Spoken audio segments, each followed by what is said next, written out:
Hello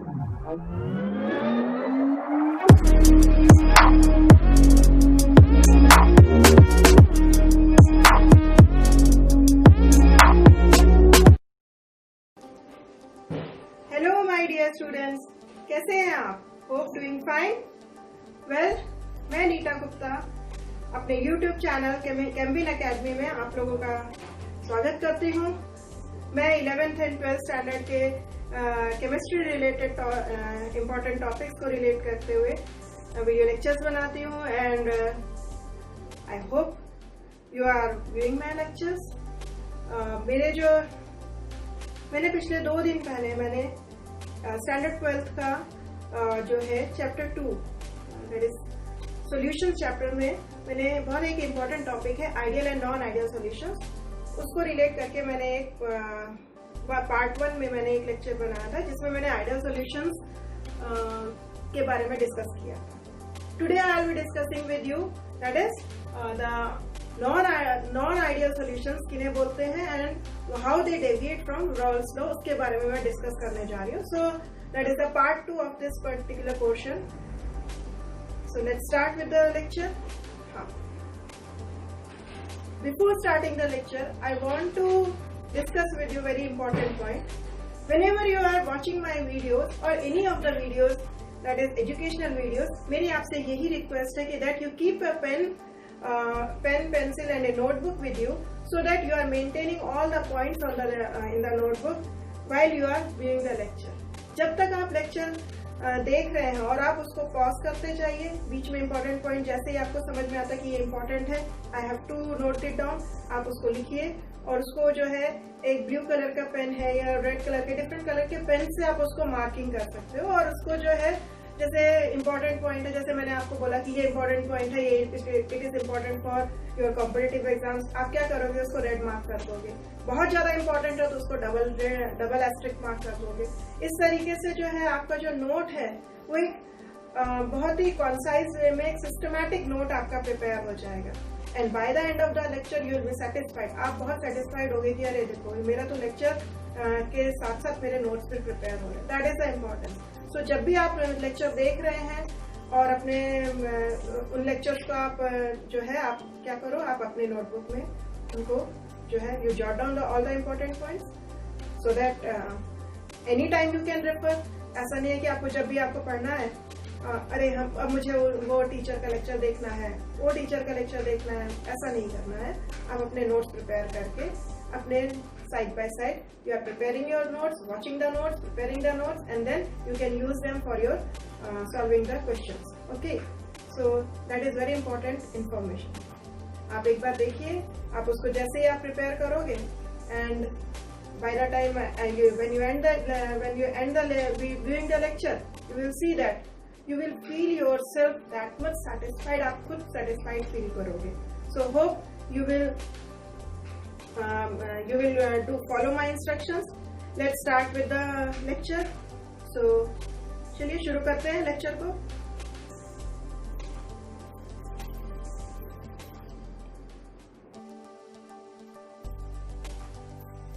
Let us now discuss about non-ideal solutions. Non-ideal solutions are those solutions which does not obey Rawls law. अगर solution Rawls law को obey करता है तो उसकी conditions होती हैं PS equals to PA plus PB, delta H mix equals to 0, delta V mix equals to 0। मैं ये मान के चलती हूँ कि आपने मेरा पार्ट 1 वाला लेक्चर देखा होगा। अगर वो देखा नहीं है तो पहले उसे देखिए, उसके बाद जो है आप जो है पार्ट 2 देखिए, ठीक है। सो नाउ लेट अस सी। अगर आप देखते हो यहाँ पे मैंने ये एक एग्जाम्पल लिया है, मैंने एग्जाम्पल लिया जिसमें इथेनॉल को मैंने एक लिक्विड माना है A और वाटर को मैंने लिक्विड माना है B। जब दोनों को मिक्स करेंगे तो हमारे पास जो सॉल्यूशन मिलेगा वो मिलेगा A प्लस B। ये ग्राफ जो है आपको यहाँ दिख रहा है, एक्स एक्सिस में मोल फ्रैक्शन है, वाई एक्सिस में वेपर प्रेशर है, ठीक है, बिल्कुल सही। अब जो है मोल फ्रैक्शन अगर आप देखो यहाँ पे P0A दिख रहा है, दैट मीन्स जैसे जैसे आप उसके मोल्स बढ़ाओगे वैसे वैसे वेपर प्रेशर बढ़ेगा। क्यों? क्योंकि लिक्विड्स ही वेपर प्रेशर देते हैं। तो एक्स ए अगर 0 है, कोई भी मोल नहीं है उसका, तो उसका जो वेपर प्रेशर 0 होगा, यानी इथेनॉल के मोल्स बढ़ना शुरू होंगे, वेपर प्रेशर बढ़ना शुरू होगा। और जो है ये जिस पॉइंट पे ये इंटरसेक्ट करेगा P0A, यानी कि वो उसका वेपर प्रेशर होगा उस पर्टिकुलर टेम्परेचर पे। यानी मुझे टेम्परेचर को कांस्टेंट रखते हुए मुझे मोल्स बढ़ाने और उसका वेपर प्रेशर चेक करना है। तो जो मुझे P0A मिलेगा वो उसका वेपर प्रेशर होगा प्योर सॉल्वेंट का at a particular temperature T constant. ठीक है, तो ग्राफ जो होगा वो स्ट्रेट लाइन मिलेगा। इसी तरीके से बी सॉल्वेंट वाटर है। वाटर का जो है जैसे जैसे मोल्स बढ़ेंगे, यू कैन सी वाटर को मैंने बी माना है, मोल फ्रैक्शन जो है उसका परसेंट यहाँ 1 है और यहाँ पे दिस इज 0 से 1 है। तो ये यहां से जाएगा, मोल्स बढ़ रहे हैं, वेपर प्रेशर बढ़ रहा है। You can see here moles बढ़ रहे हैं, वेपर प्रेशर बढ़ रहा है, मोल्स बढ़ रहे हैं, वेपर प्रेशर बढ़ रहा है, मोल्स बढ़ रहे हैं, वेपर प्रेशर बढ़ रहा है। और जब मोल्स जो है पूरा 1 आ जाता है तो ये जो इंटरसेक्शन पॉइंट है ये उसका वेपर प्रेशर होगा प्योर सॉल्वेंट का at A given temperature.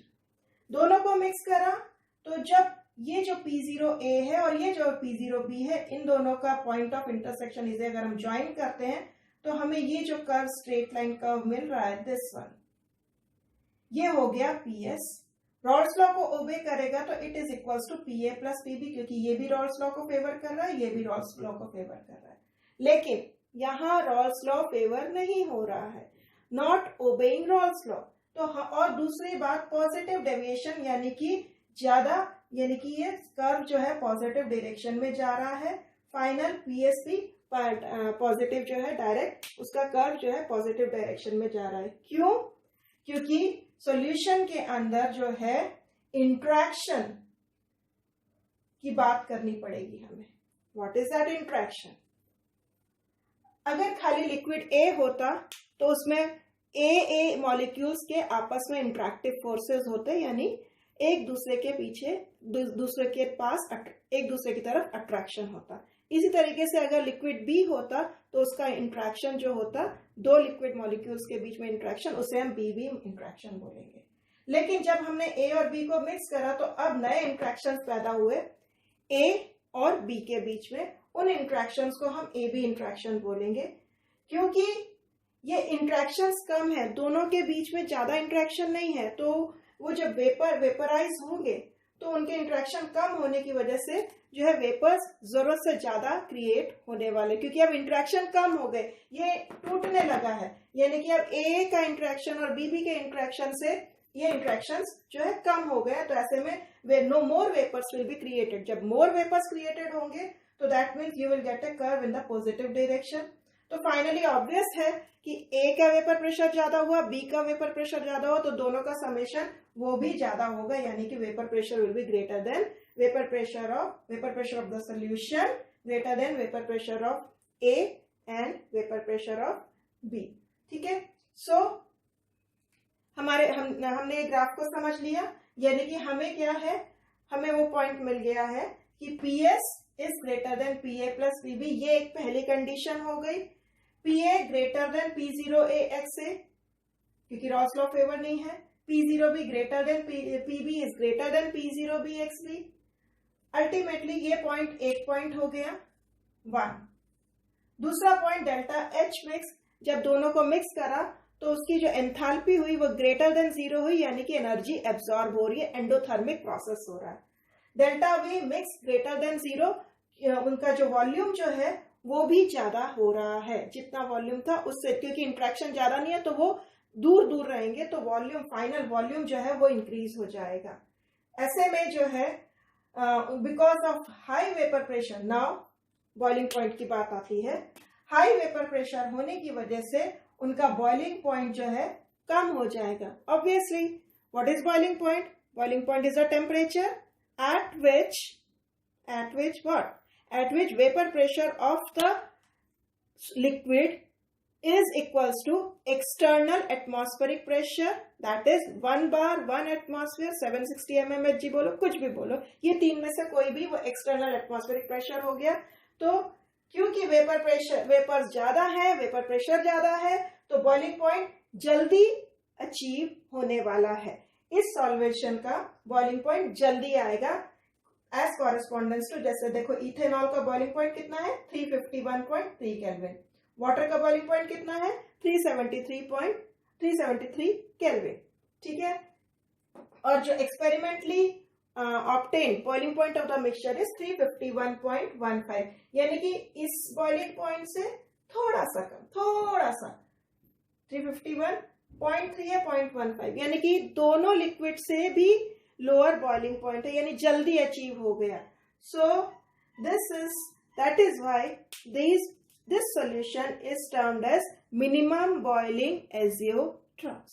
This solution is termed as what? Minimum boiling azeotroph. So that is about positive deviation.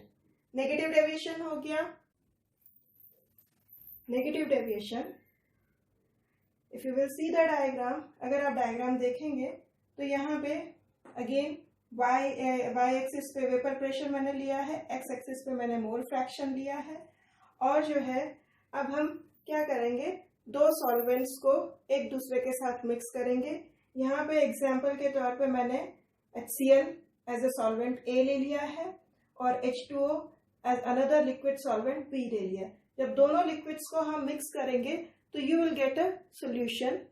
अब अगर रॉल्स लॉ को वो ओबे करता तो उस टाइम पे क्या होता, उस टाइम पे जो इसका जो वेपर प्रेशर है HCl का पर्टिकुलर टेम्परेचर पे और H2O का वेपर प्रेशर पर्टिकुलर टेम्परेचर पे, दोनों का जो समेशन होता वो PS equals to PA plus PB होता, ठीक है। जहां पे PA जो है वो vapour pressure of the solvent in the solution. What is PS? Vapour pressure of the solvent in the solution, ठीक है। and what is PB? vapor pressure of H2O in the solution of this HCl plus H2O। समझ में आ रहा है आपको? PA जो हुआ वो वेपर प्रेशर किसका हुआ, HCl का। कहाँ हुआ? पूरा इस सोल्यूशन में। PB क्या हुआ, वेपर प्रेशर किसका हुआ, वाटर का हुआ। कहाँ? जब हमने दोनों सॉल्वेंट्स को मिक्स करा। एंड P0A क्या हुआ, vapour pressure of pure HCl. What is P0B? Vapor pressure of pure H2O at a given temperature. तो आपको P0 और P0A और PA में डिफरेंस पता चल गया होगा। P0 जो है प्योर सॉल्वेंट की बात कर रहा है और PA जो है वो उस सॉल्वेंट का एक पर्टिकुलर सॉल्यूशन में उस जो है वेपर प्रेशर की बात कर रहा है। तो ऐसे में जो है इसका अगर हम नेगेटिव डेविएशन, अगर ये रॉल्स लॉ को फॉलो कर रहा होता तो हमारे पास जो ग्राफ्स जो होते, you can C black dotted line, ये ग्राफ्स स्ट्रेट लाइन होते, ठीक है। अगर ये A है यानी HCl है, HCl का अगर आप बॉइलिंग पॉइंट देख पा रहे हो वो कम है वाटर से, इसलिए इसका जो है वेपर प्रेशर ज्यादा है, ठीक है। इसी तरीके से PB वाटर है, वाटर का बॉइलिंग पॉइंट ज्यादा है इसलिए ये लोअर, इसका जो ये यहाँ पे जो y एक्सिस पे जो उसकी इंटरसेक्शन है वो कम है। क्यों? क्योंकि उसका वेपर प्रेशर कम है, बॉइलिंग पॉइंट ज्यादा है। तो ऐसे में जो है नाउ अब PA और PB अगर रॉल्स लॉ को फॉलो कर रहे होते तो जो सॉल्यूशन बनता है तो उसका जो टोटल सॉल्यूशन का जो वेपर प्रेशर है वो स्ट्रेट लाइन होता, बट ऐसा नहीं है। क्या दिख रहा है हमें? हमें एक नेगेटिव कर्व दिख रहा है, यानी कि डाउनवर्ड डायरेक्शन में।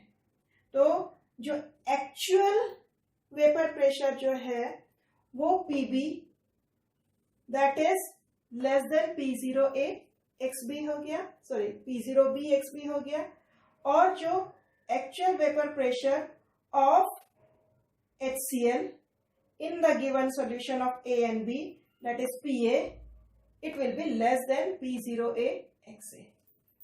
तो फिर total vapour pressure of the solution क्या होगा, PS रॉल्स लॉ होता तो इक्वल्स टू होता, बट ये लेस देन है यानी कि PS of the solution is less then PA plus PB।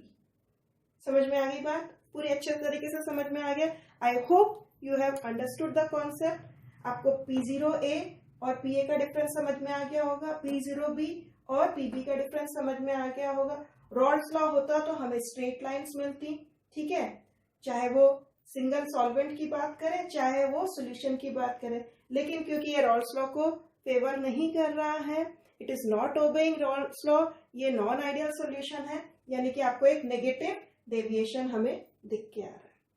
दूसरे कैरेक्टरिस्टिक्स क्या होते हैं, दूसरी क्या कंडीशंस होती हैं?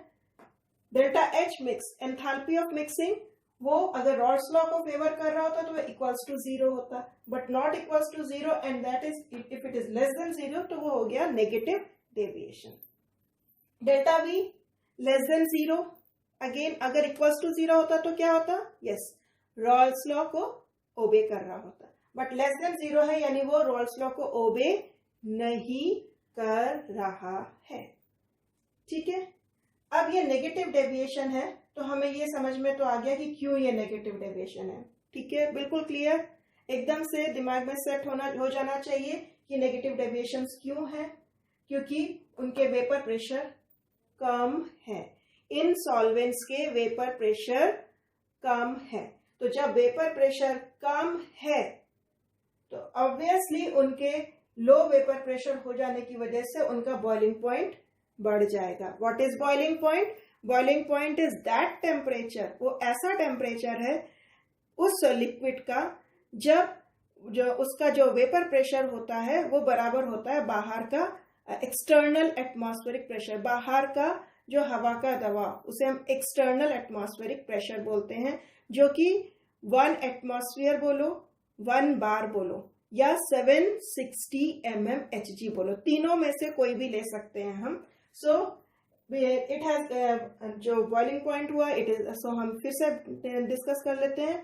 Boiling point is that temperature at which vapour pressure of a liquid is equals to external atmospheric pressure. तो that means low vapour pressure हुआ तो दैट मीन्स उसको ज्यादा एनर्जी चाहिए ताकि वो बॉइलिंग पॉइंट जो है हायर बॉइलिंग, उसको बॉइलिंग पॉइंट ज्यादा चाहिए होगा, बॉइलिंग पॉइंट तक पहुंचना होगा। तो ऐसे में जो लोअर वेपर प्रेशर हुआ, मतलब दोनों लिक्विड्स एक दूसरे के कांटेक्ट में आए, उनके में इंट्रैक्शन ज्यादा था, ए और बी के बीच में इंट्रैक्शन, लिक्विड का ए, अगर खाली लिक्विड ए होता तो उसमें ए मॉलिक्यूल्स का इंट्रैक्शन होता, खाली लिक्विड बी होता तो उसमें बी मॉलिक्यूल्स के इंट्रैक्शन होते। लेकिन जब हमने लिक्विड ए और लिक्विड बी को एक साथ मिक्स करा तो हमें जो है इंट्रैक्शन सब ए और बी के मॉलिक्यूल्स का आपस में भी मिला। तो ए और बी का जो इंट्रैक्शन है क्योंकि वो ज्यादा है, you can see here it is greater, वो ज्यादा हो गया, that means what has happened, ultimately vapour pressure कम हो गया। तो that means you have to supply more energy, ज्यादा एनर्जी सप्लाई करनी पड़ेगी आपको, और जब ज्यादा एनर्जी सप्लाई करनी पड़ेगी ताकि वेपर प्रेशर 760 mmHg या 1 बार या 1 एटमॉस्फेयर तक पहुंच सके।